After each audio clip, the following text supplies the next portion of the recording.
Sveiki visi, mėly mano padėjai žmonės, gelbėtojai mano.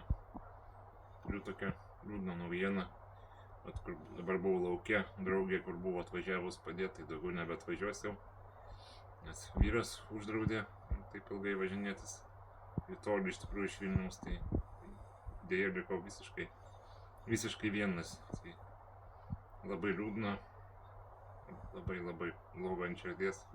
Neturiu su kuo pasikalbėti, tai va, o prižiūri mane dabar tie patys žmonės vietiniai, po parą, po dvi, kiek jie gali, tiek padeda patys. Turi su sveikata problemų, bet kiek gali, tiek padeda.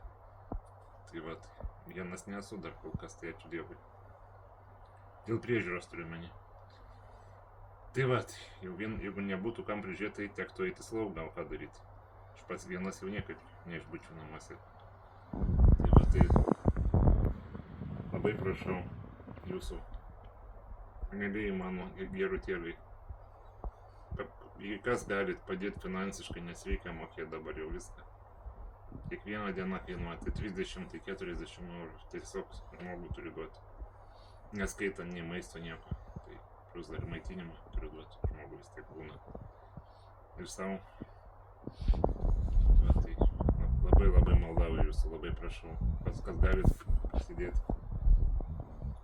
Šiek tiek atjaučiat mane, kam širdis širdelė pasako, kad padėtam žmogui. Padėkit, kas galit, prisidėkit prie to, jeigu galit, jeigu galima. Tai va, tiem, kas padeda, kas padėjo, tai labai dėkoju, lenkiu galvą, myliu jūs, apkabinu, gerbiu. Tai laimino jis Dievas, duoda jums viso, ko jums širdis geidžia.